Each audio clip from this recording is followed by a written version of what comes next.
Dan kenapa kita harus memungut sampah di jalan, misalnya ketika melihat sampah, kenapa harus kita kutip sampah di jalan? Padahal petugas kebersihan kan juga ada.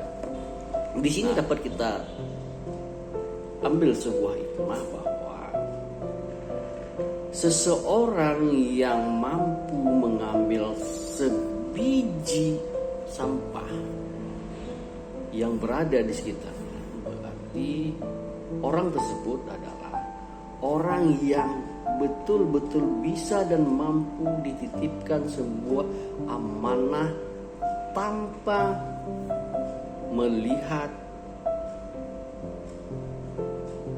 apa yang harus dia dapatkan di kemudian hari.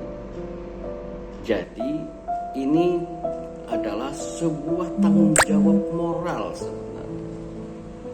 Siapa yang mau berbuat dan siapa yang tidak mau berbuat terhadap hal yang kecil.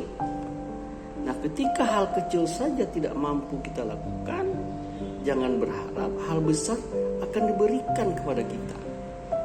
Jika tanggung jawab kecil tidak bisa kita laksanakan, jangan harap tanggung jawab besar itu akan diberikan kepada kita.